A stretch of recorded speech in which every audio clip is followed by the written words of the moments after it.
రేపే మనకు శ్రీరామనవమి అలానే కాకుండా శుక్రవారంతో కలిసొస్తుంది కాబట్టి ఎంతో శక్తివంతమైన రోజు. ఈ రోజున మర్చిపోకుండా మీరేంటంటే గనక ఈ వస్తువులను ఇంటికి తెచ్చుకుంటే చాలు.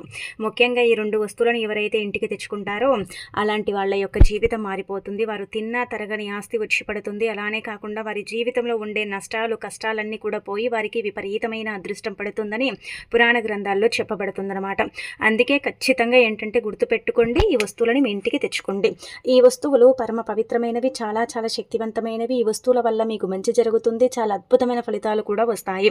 అలానే కాకుండా ముఖ్యంగా ఈ రోజు అంటే ముఖ్యంగా మనం చూసుకుంటే శుక్రవారం అలానే శ్రీరామనవమి కదా, ఎంతో శక్తివంతమైన రోజు, గొప్ప పర్వదినంగా పరిగణిస్తూ ఉంటారు. ఊడు వాడ తేడా లేకుండా రామనామ స్వరూపణతో చక్కగా ఏంటంటే కనుక మారు మోగుతూ ఉంటుంది పల్లె అంతా కూడా వాతావరణం. అలానే కాకుండా ఈరోజు ఏంటంటే కనుక రాముల వారి కళ్యాణం నిర్వహించడం, దానికి తోడు ఇంకొకటి ఏంటంటే కనుక మనం కూడా ఇంట్లో అంటే తెల్లవారుజామున నిద్ర లేచేసి శుచిగా ఇల్లంతా కూడా క్లీన్ చేసుకొని, ఆ తర్వాత ఏంటంటే గుమ్మాలకు పసుపు రాసి కుంకుమతో బొట్టు పెట్టుకొని, వాకిట్లో ముగ్గు పెట్టుకొని, ఇంటికి మామిడి తోరణాలు కట్టుకొని, ఇంకా అనంతరం వచ్చేసి మనం కూడా శుచిగా స్నానం చేసి, ఆ తర్వాత ఉతికిన వస్త్రాలు ధరించి ఇంట్లో కూడా మనము పూజ చేసుకుంటాం. అయితే ఒకటి గుర్తుపెట్టుకోండి, మనం ఏంటంటే కనుక అండి పూజ ఉదయం పూట చేసే దానికంటే కూడా 11 గంటల నుంచి మొదలుకొని 1:30 మధ్య ప్రాంతంలో పూజ చేసుకుంటే మంచిది. ఆ సమయాలలో భద్రాచలంలో కూడా ఏంటంటే కనుక రాముల వారి కళ్యాణం అదే సమయంలో నిర్వహిస్తారు కాబట్టి ఆ సమయాలలో మనం పూజ చేసుకుంటే చాలా అద్భుతమైన ఫలితాలు ఉంటాయని పురాణ గ్రంథాల్లో చెప్పబడుతుంది. రాముడు అంటే మధ్యాహ్నం సమయంలోనే జన్మించాడు. అలానే కాకుండా ఏంటంటే కనుక ముఖ్యంగా అభిజిత్ ముహూర్తం కూడా ఆ సమయానికే ఉంటుంది కాబట్టి ఆ సమయాలలో గనక మీరు ఈ విధంగా ఏంటంటే పూజ చేసుకుంటే అష్టైశ్వర్యాలు సిద్ధిస్తాయని చెప్పుకోదగ్గ విషయం అన్నమాట. అందుకే మీరు వడపప్పు పానకం నైవేద్యంగా పెట్టి దీపధూప నైవేద్యాలతో చక్కగా సీతారాములను పూజించుకోండి. ఆవునేతితో దీపారాధన చేయండి. అలానే కాకుండా తులసి మొక్క దగ్గర కూడా దీపారాధన చేసుకోండి. ఉతికిన వస్త్రాలు ధరించండి. ప్రత్యేకించి ఈరోజు ఏంటంటే కనుక పట్టు పసుపు వస్త్రాలు ధరించి ఎవరైతే రాముల వారి యొక్క కళ్యాణాన్ని చూస్తారో, అలానే కాకుండా ఏంటంటే కనుక ఇంట్లోనైనా సరే పూజ చేసుకుంటారో వాళ్లకు ఖచ్చితంగా జీవితం అనేది మారిపోయి డబ్బు వస్తుందన్నమాట. ఇంకా తర్వాత మీరు తెచ్చుకోవలసిన వస్తువుల్లో మొదటి వస్తువు మనకు తెలుసు కదండి, శుక్రవారం కదా కాబట్టి రాళ్ళ ఉప్పుని ఇంటికి తెచ్చుకోండి. రాళ్ళ ఉప్పుని గల్లుప్పు, రాళ్ళ ఉప్పు, రాక్ సాల్ట్ ఇలా రకరకాలుగా పిలుస్తూ ఉంటారు కదా. అయితే మీరు ఏంటంటే కనుక ఈ ఉప్పుని తప్పనిసరిగా ఇంటికి తెచ్చుకోండి. ఈ ఉప్పు ఏంటంటే అతీత శక్తివంతమైనది. ఉప్పు వల్ల మన జీవితం మారుతుంది, మనకంతా కూడా మంచి జరుగుతుంది, చాలా అద్భుతమైన ఫలితాలు కూడా వస్తాయి. మీ లైఫ్లో ఉండే కష్టాలు, బాధలు, కన్నీళ్లు ఇవన్నీ కూడా దూరమైపోతాయని శాస్త్రాల్లో వివరంగా చెప్పబడుతుంది. కాబట్టి ఎవరైతే కల్లుప్పుని కొని ఇంటికి తెచ్చుకుంటారో అలాంటి వాళ్ళ ఇంట్లో లక్ష్మీదేవి తిష్ట వేసుకొని కూర్చొని వారికి కావలసినంత ఐశ్వర్యం ఇస్తుందన్నమాట. అనారోగ్య సమస్యల్ని తీరుస్తుంది, ఆరోగ్య ప్రాప్తిని ఏంటంటే గనక కలిగిస్తుందని చెప్పొచ్చు. కాబట్టి ఖచ్చితంగా గల్లుప్పుని ఇంటికి కొని తెచ్చుకోండి. ఈ ఉప్పు ద్వారా ఏంటంటే గనక ఆ తల్లి నడుచుకుంటూ మీ ఇంట్లోకి ప్రవేశిస్తుందని పురాణ గ్రంథాల్లో చెప్పడం జరుగుతుంది. కాబట్టి ఖచ్చితంగా ఉప్పు ప్యాకెట్ 10 రూపాయలు పెట్టుకొని తెచ్చుకుంటే చాలు. రెండోది వచ్చేసి ఏంటంటే గనక బెల్లం. బెల్లము చాలా చాలా పవిత్రమైనది, చాలా శుద్ధి అయినది. బెల్లం ఏంటంటే గనక చాలా శక్తివంతమైనది. బెల్లంతో చేసుకునే పరిహారాలన్నీ కూడా మనకి ఏంటంటే గనక చక్కగా సిద్ధిస్తాయని చెప్పొచ్చు. కాబట్టి బెల్లం ఏంటంటే ఈరోజు ఇంటికి తెచ్చుకుంటే మంచిది, మంచి మేలు చేకూరుతుంది. బెల్లం తీపి పదార్థం కాబట్టి ఎవరైతే ఇంటికి తెచ్చుకుంటారో అలాంటి వాళ్ళ ఇంట్లో ఏంటంటే గనక తీపి వార్తలు వినే అవకాశం అయితే ఉంటుంది. బెల్లం భగవంతుడికి నివేదన అయ్యే పదార్థం కావున ఈ రోజున బెల్లాన్ని కొన్నవారి యొక్క జీవితం అనేది పూర్తిగా మారిపోతుంది. అంటే దరిద్ర బాధలు పోతాయి, అనేక రకాల సమస్యల నుంచి వారు బయటపడతారు, ఆర్థికంగా కూడా వారికి బాగా కలిసి వస్తుందని మనకు శాస్త్రాల్లో చెప్పబడుతుంది. కాబట్టి బెల్లం కొని ఇంటికి తెచ్చుకోండి. బెల్లం కొనొచ్చు, బెల్లం ప్లేస్లో పంచదార కూడా కొనొచ్చు. ఇంకా తర్వాత పసుపు కుంకుమలండి. ఈ రోజున ప్రత్యేకించి మీరు ఏంటంటే కనుక పసుపు కుంకుమలు ఇంటికి కొని తెచ్చుకొని వాటితో ఏంటంటే పూజ చేసుకుంటే చాలా మంచిదండి, చాలా అద్భుతమైన ఫలితాలు అయితే వస్తాయన్నమాట. అదే పసుపుతో ఏంటంటే కనుక మీరు ఈరోజు అంటే పసుపు బియ్యం అక్షంతరాలను కలిపి పెట్టుకుంటే చాలా మంచిదండి. అలా కలిపి పెట్టుకొని మీరు ఏంటంటే కనుక పూజ పూర్తయిపోయిన తర్వాత ఆ కొత్త పసుపు మనం ఇంటికి తెచ్చుకుంటాం కదా, ఆ పసుపులో కొద్దిగా బియ్యం పోసి మనం ఏంటంటే చక్కగా కొంచెం అంత నూనె పోసి మనము పసుపు బియ్యం అంటే అక్షంతరాలు చేసుకొని పూజ పూర్తయిన తర్వాత అక్షంతరాలు మనం ఏంటంటే కనుక తలపైన చల్లుకుంటే రాముల వారి యొక్క అనుగ్రహం కలుగుతుందని శాస్త్రాల్లో చెప్పబడుతుందన్నమాట. అందుకే ఈరోజు పసుపు కుంకుమలు 2 కూడా ఇంటికి తెచ్చుకోండి. మంగళకరమైనవి, శుభకరమైనవి, శుభాలను సూచిస్తాయి, అశుభాలను దూరం చేస్తాయి, అద్భుతమైన ఫలితాలను తెచ్చిపెట్టి మీ జీవితాన్ని మారుస్తాయి. కాబట్టి పసుపు కుంకుమలని తప్పకుండా మీ ఇంటికి తెచ్చుకోండి. మీ ఇంటికి తెచ్చుకొని ఏంటంటే కనుక పూజ గదిలో పెట్టుకోండి. అదే పసుపు కుంకుమలతో చక్కగా ఈరోజు సీతారాముల వారిని పూజిస్తే చాలు, మీ జీవితం ఇంకా పూర్తిగా మారిపోయి మీకంతా కూడా మంచి చేకూరుతుంది. అనంతరం వచ్చేసి ఈ రోజున ఏంటంటే కనుక పసుపు కుంకుమలతో పాటు మీరు ప్రత్యేకించి ఆవునేతిని కొని ఇంటికి తెచ్చుకోవచ్చు. అలానే కాకుండా ఏంటంటే గనక ముఖ్యంగా ఈరోజు ఏంటంటే ఆవునేతితో దీపారాధన కూడా చేయొచ్చు. ఆ తర్వాత అత్తరు ఏంటంటే మన జీవితంలో కీలక పాత్ర పోషిస్తుంది. అత్తరు దైవానుగ్రహాన్ని కలిగించడానికి ఉపయోగపడుతుంది. అందుకే ఈ 2 స్మెల్‌తో అంటే కలిగుండే అత్తర్ని ఇంటికి తెచ్చుకోవాలి. ఒకటి మల్లెపూలతో ఉండేది, రెండోది గులాబీ పూలతో ఉండేది మాత్రమే తెచ్చుకోవాలి. అంటే ఇందులో చాలా ఫ్లేవర్స్ ఉంటాయండి. అవన్నీ కూడా మనకు అవసరం లేదనమాట. అవేంటంటే మన శరీరానికి పెట్టుకునే అత్తర్లయితే, ఇదేంటంటే మన ఇంట్లో చల్లుకునే అత్తర్లనమాట. అంటే ఇప్పుడు మనకు దైవానుగ్రహం ఉండదు కదండి. చాలా వరకు కూడా ఏంటంటే దేవుడి యొక్క ఆశీస్సులు ఉండవు, దైవానుగ్రహం ఉండదు. మన ఇల్లు ఎప్పుడు కూడా దరిద్రంతో నిండిపోయి ఉంటుంది. మనకు ఎప్పుడు కష్టాలు, బాధలు, కన్నీళ్లు ఇవే వస్తూ ఉంటాయి. ఇంట్లో ఏంటంటే గనక సరిగ్గా ఉండక మనం బాధపడతాం, ఇబ్బంది పడతాం, ఏం చేయాలో కూడా అర్థం కాదు కదా. అలాంటి వాళ్ళకి ఏంటంటే ఈ ఒక అత్తర్ అనేది ఉపయోగపడుతుంది. కొద్దిగా నీళ్ళను గ్లాసులో తీసుకొని అందులో 2-3 చెక్కలు అంటే అత్తర్ని కలిపి 2-3 చుక్కలు ఆ అత్తరు నీళ్ళల్లో కలిపి పూజ గదిలో, అలానే కాకుండా గదుల్లో, మూలల్లో ఇంట్లో అంతా కూడా చిలకరించుకున్నారనుకోండి, మన ఇంట్లో మన కంటికి కనిపించని ఏదైనా సరే నెగిటివ్ ఎనర్జీ ఉంటే అది వెళ్ళిపోతుంది. పాజిటివ్ ఎనర్జీ అనేది మనకి ఏర్పడుతుందని శాస్త్రాల్లో చెప్పబడుతుంది. కాబట్టి అత్తర్ని ఇంటికి తెచ్చేసుకొని ఈ విధంగా ఏంటంటే కనుక పరిహారంగా చేసేసుకోండి, సరిపోతుంది. చాలా అద్భుతమైన ఫలితం అయితే వస్తుంది. మీ జీవితం మారిపోతుంది అనమాట. ఖచ్చితంగా మన ఇంట్లో ఉండాలండి. ముఖ్యమైన వస్తువు అనమాట. మన ఇంట్లో పెట్టుకోవాలి. 20-30 రూపాయలు పెడితే ఎక్కడైనా సరే దొరుకుతుందనమాట. అందుకే మీరు తెచ్చుకొని మీ పూజ గదిలో పెట్టేసుకోండి, సరిపోతుంది. అప్పుడప్పుడు ఏంటంటే కనుక పూజ చేసినప్పుడు కొద్దిగంత అత్తర్ 2 చుక్కలు చేతిలో తీసుకొని ఆ అత్తర్ని ఏంటంటే చేతిలో కొంచెం మనము ఇలా చేసేసిన తర్వాత తీసుకొని దేవుడి పటాలకు పెట్టినా మంచి జరుగుతుంది. పెద్ద పెద్ద కోటీశ్వరులు, డబ్బుండే వాళ్ళు ఇలాగే చేస్తూ ఉంటారు. అలా చేయటం వల్ల ధనం వస్తుంది. అలానే కాకుండా దైవం ఇంట్లోకి ప్రవేశిస్తుందని నమ్ముతూ ఉంటారు. కాబట్టి మరి మీరు కూడా చేయొచ్చు. ఇంకా తర్వాత ఈ రోజున తప్పనిసరిగా అండి మిరియాలు కొనండి. మిరియాలు కొంటే చాలా మంచిదనమాట.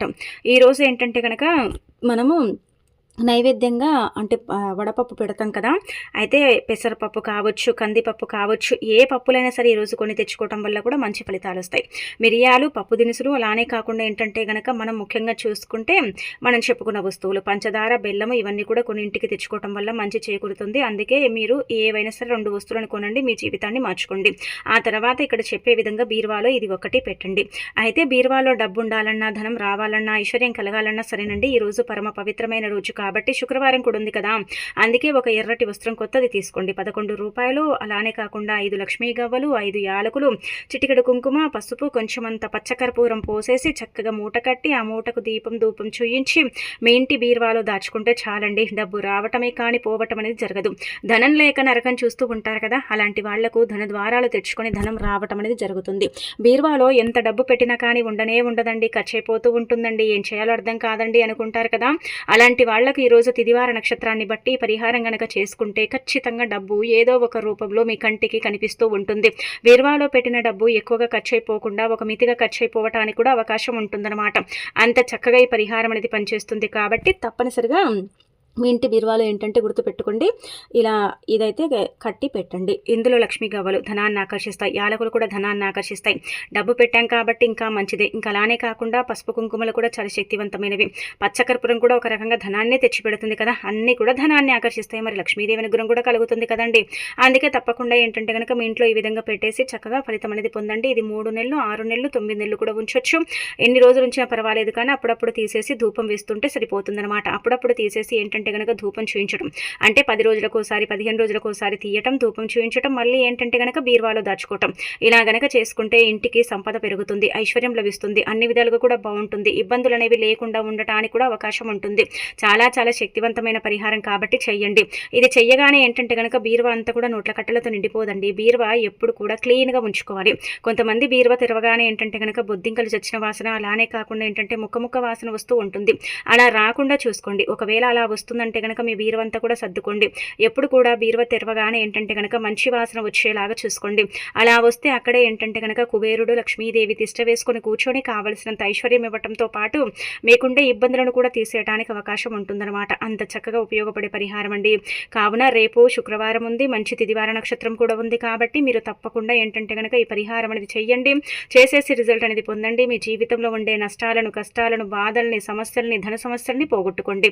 అంత చక్కగా పనిచేసే పరిహారం అండి. చాలా శక్తివంతమైన పరిహారం అని మనకు పురాణ గ్రంథాల్లో చెప్పబడుతుంది. మన పూర్వీకులు కూడా ఈ విధంగా ఏంటంటే కనుక ఈ పరిహారాన్ని చేసేసి ఫలితాన్ని పొందేవారు. శ్రీరామనవమి శుక్రవారం రావటం మహా విశేషమైన పర్వదినంగా పరిగణిస్తారు. కాబట్టి ఈ రోజున చేసుకునే పరిహారాలకు కూడా అంతే రెట్టింపు ఫలితం వస్తుందని కూడా మనకు పురాణ గ్రంథంలో చెప్పబడుతుంది కాబట్టి మీరేంటంటే గనక అదే విధంగా పెట్టేసుకోండి, సరిపోతుంది. ఎంత మంచి ఫలితం వస్తుందంటే అంత మంచి ఫలితం వస్తుంది. ఆ ఫలితాన్ని మీరే మీ కళ్ళతో చూసి షాక్ అయిపోతారు. కానీ ఎవరికి చెప్పుకోకండి, మేము ఇలా పెట్టుకున్నాం, ఇలా చేసుకున్నామని చెప్పుకోవాల్సిన అవసరమే లేదనమాట. ఎందుకు చెప్పాలండి? చెప్పి చేయటం వల్ల ఏం రిజల్ట్ వస్తుంది? ఏం రిజల్ట్ రాదు. నలుగురి కళ్ళు మన మీదే ఉంటాయి కాబట్టి ఫలితం అనేది రాదనమాట. అందుకే ఎవరికి చెప్పకుండా చేసేసుకొని ఇంకా పెట్టేసుకొని రిజల్ట్ అనేది పొందండి. ఇక ఆ తర్వాత ఇంకొకటి ఏంటంటే గనక బీరువా పైన ఈరోజు ఖచ్చితంగా స్వస్తి గుర్తు కానీ ఓం గుర్తు కానీ వేసి పెట్టండి. అది మీరు గంధంతో కానీ పసుపుతో కానీ వేసుకుంటే చాలా మంచిదండి. ఇంకా మంచి ఫలితం అయితే ఉంటుందన్నమాట. ఇంకా అద్భుతమైన రిజల్ట్ని అయితే చూస్తారని చెప్పొచ్చు. బీరువాలో ఏంటంటే ఒక 100 రూపాయలు పెడితే కూడా ఉండవండి. ఇంత డబ్బు దాచినా సరే పెట్టిన క్షణాల్లోనే తీసి అంటే మేము వాడుకుంటూ ఉంటామండి అని బాధపడతారు కదా, అలాంటి వాళ్ళకి ఏంటంటే కనుక ధనం అనేది కంటికి కనిపిస్తూ ఉంటుందన్నమాట. పెట్టిన డబ్బు అనేది వృధా ఖర్చులు కాకుండా ఉండటానికి అవకాశం ఉంటుంది కాబట్టి పెట్టేసుకోవచ్చు. ఇంకా తర్వాత ఏంటంటే ఈరోజు పరమ పవిత్రమైన రోజు కదా, శ్రీరామనవమి కూడా కదండి, అంటే శుక్రవారం కాబట్టి మీరేంటంటే ముఖ్యంగా గుర్తుపెట్టుకోండి, మీ ఇంట్లో ఈ కూరను అసలు వండకండి. ఈ కూర వండటం వల్ల మీకు ఏంటంటే కనుక నష్టాలు, కష్టాలు, బాధలు, ఇబ్బందులు ఎదురవుతాయి. చాలా వరకు కూడా ఏంటంటే నరకాన్ని అనుభవిస్తారండి. నరక సమస్యలు మిమ్మల్ని ఏంటంటే కనుక ఇబ్బంది పెడతాయన్నమాట. చాలామంది తెలియక ఏంటంటే కనుక ఏ కూరను పడితే ఆ కూరను వండేస్తూ ఉంటారు. కానీ ఈ శాస్త్రాల ప్రకారం ఏంటంటే ఈరోజు ఈ కూర వండకపోవటమే బెటర్ అని మనకు పురాణ గ్రంథాల్లో చెప్పబడుతుందన్నమాట. ఏ కూర వండకూడదో మనం ఇప్పుడు తెలుసుకుందామండి. అయితే ఈ రోజున ఏంటంటే కనుక గుర్తుపెట్టుకోండి, ఇంట్లో ఈ కూరని వండటం ఏంటంటే చాలా వరకు కూడా మనమే కోరి కష్టాలు తెచ్చుకున్న వారం అవుతాము. కొన్ని కూరల్ని మనం వండుకోకపోవటమే మంచిదండి. కొన్ని కూరల్ని వండటం వల్ల ఏంటంటే జీవితాంతం కూడా నరకము, కష్టాలు, సమస్యలు ఎదుర్కొంటామన్నమాట. అందుకే పురాణాల ప్రకారం మన పెద్దవారు ఈ కూరల్ని వండేవారు కాదు. మనకు శుక్రవారం కూడా ఉంది. అలానే కాకుండా ఏంటంటే కనుక ముఖ్యంగా ఈ రోజున ఏంటంటే కనుక శ్రీరామనవమి కూడా ఉంది కాబట్టి ఇంట్లో ఈ కూరలు వండకూడదు. ఈ కూరలు వండితే మీకు గండాలు ఏర్పడతాయి. అలానే కాకుండా అనుకోని సిచ్యువేషన్స్లో మీరు పడిపోతూ ఉంటారు. చాలా ఇబ్బందులను ఏంటంటే కనుక చూడవలసిన పరిస్థితి కూడా వస్తుందండి. అందుకే ఇంట్లో ముఖ్యంగా ఏంటంటే కనుక నాన్ వెజ్ని వండుకోకూడదు. ఇది అందరికీ తెలిసిందే. కాకపోతే ఏంటంటే ఇంట్లో వండలేదు కదా, బయట తింటే ఏమవుతుందని చాలామంది కూడా బయటికి వెళ్ళి తింటూ ఉంటారు. కానీ అలా తినకండి. అలా తినటం వల్ల కూడా మనకు చెడు జరుగుతుంది, సమస్యలు వస్తూ ఉంటాయి. మన జీవితంలో మనం చేసే కొన్ని తప్పుల వల్ల ఏంటంటే కనుక జీవితాంతం కూడా మనము సమస్యలను ఎదుర్కొంటాము, కష్టాలు పడుతూ ఉంటాము. మన కన్నీళ్లకు మనమే కారణం అవుతూ ఉంటాం. కాబట్టి ఇంట్లో వండుకోలేదని బయటికి వెళ్ళి అంటే ఈ గుడ్డు తినటం కానీ, అలానే కాకుండా నాన్ వెజ్ చికెను, మటన్, ఇంకా ఏదైనా సరే పకోడీ అది ఇదని మనం తింటూ ఉంటాం కదా. అయితే ఈ రోజున తినకూడదండి. అలా తింటే ఏంటంటే మనకు చాలా ప్రాబ్లమ్స్ వస్తాయండి. ఈ బిర్యానీస్ కావచ్చు, ఇంకేదైనా సరే నాన్ వెజ్కి సంబంధించిన అంటే పదార్థాలను మీరు ఏవి కూడా తినకూడదు, బయట కూడా తినకూడదు అనమాట. ఆ తర్వాత ఏంటంటే ఇంట్లో ప్రత్యేకించి ముఖ్యంగా అండి ఈ యొక్క వంకాయని వండకూడదండి. ఈ రోజున వంకాయని వండిన వాళ్ళకి మనకు చెప్పాలంటే కనుక 60 రోగాలు సంభవిస్తాయని పరిహార శాస్త్రంలో చెప్పబడుతుంది. వంకాయ ఒక రకంగా ఏంటంటే మన నొప్పులకు కారణం అవుతుంది. అయినప్పటికీ కూడా ఈరోజు వండటం నిషేధం అనమాట. వంకాయ కూరని ఇంట్లో వండుకోకండి. ఇంకా ఆ తర్వాత ఇంకొకటి ఏంటంటే కనుక పొట్లకాయ పాము వలె ఉంటుంది కాబట్టి తిదివార నక్షత్రాల్లో దాన్ని కోసి వండరాదు. అలా గనక కోసి వండితే మనం చేసిన అతి పెద్ద పాపం అదే అవుతుంది. కాబట్టి అస్సలు కూడా కోసి వండకూడదు. మనము బీరకాయని కూడా ఏంటంటే కనుక వండకపోవటం మంచిది. ఇంకా అలానే కాకుండా బెండకాయ బంకలాగా ఉంటుంది, జిగురు. మనకి ఏదైనా సమస్య వచ్చి పడిందనుకోండి, అది ఏంటంటే మనని అత్తుక్కొని ఉంటుంది, జిగురులాగా మనని పట్టి పీడిస్తూ ఉంటుందన్నమాట. అలానే కాకరకాయ కూడా వండుకోకూడదు. కాకరకాయ చేదుగా ఉంటుంది. చాలా వరకు కూడా ఏంటంటే కనుక మన జీవితంలో చేదునే మిగులుస్తుంది. కాబట్టి అలా జరగకుండా ఉండాలంటే గనక ఈ బీరకాయ కావచ్చు, పొట్లకాయ కావచ్చు, వంకాయ కావచ్చు, అలానే కాకుండా బెండకాయ, ఇవి ఏంటంటే కనుక వండకండి. ఈరోజు మీరు మామిడికాయ పప్పు కానీ, పప్పు దినుసులు ఏవైనా సరే వండి తినొచ్చు. ఏవి వండి తిన్నా కానీ మీకేం కాదు. కానీ ఈ కూరల్ని కనుక మీరు వండుకొని తింటే మాత్రం చాలా ఇబ్బందులు అయితే మీకు తలెత్తుతాయని చెప్పొచ్చు. కాబట్టి వీటిని అవాయిడ్ చేయటమే బెటర్ అని చెప్పుకోదగ్గ విషయం. కాబట్టి ఈ కూరలకు ఏంటంటే కనుక దూరంగా ఉండండి. ఒకవేళ మీ ఇంట్లో ఉన్నా కానీ వీటిని అవాయిడ్ చేయండి. మరుసటి రోజు వండుకోండి, కాకపోతే ఈరోజు మాత్రం వండకండి. ఈ రోజు వండటం వల్ల మాత్రం మీరు అనుకోని సిచ్యువేషన్స్లో పడిపోతారు. అనుకోని గండాలు, కష్టాలు, బాధలు మీకే ఏంటంటే కనుక వస్తూ ఉంటాయి, మిమ్మల్ని పట్టి పీడిస్తాయి. సంవత్సరం అంతా కూడా సుఖ సంతోషాలను కోల్పోతారు. అడుక్కునే స్టేజ్లో కూడా పడిపోయే అవకాశం అయితే ఉంటుంది. అంటే మీరు అనుకోవచ్చు ఈ కూరల వల్ల అంత జరుగుతుందా అంటే ఖచ్చితంగా జరుగుతుంది. ఎందుకంటే ఈ కూరలు తిదివార నక్షత్రాన్ని బట్టి మనం వండుకోకపోవటమే బెటర్ అని మనకు పరిహార శాస్త్రాలతో పాటు అనేక రకాల గ్రంథాల్లో కూడా చెప్పబడుతుంది. కావున తప్పకుండా ఆచరించండి. మరి ఆచరించేసి ఏంటంటే కనుక చక్కగా రిజల్ట్ అనేది పొందండి. మంచి ఫలితాన్ని కూడా మీరు ఏంటంటే కనుక ఇంకా పొందండి. అలానే కాకుండా మీ జీవితాన్ని తప్పనిసరిగా మార్చుకోండి. ఈ కూరలకు ఏంటంటే దూరంగా ఉండండి. అలా ఉంటేనే రాముల వారి యొక్క అనుగ్రహం అనేది కలుగుతుందన్నమాట అండి.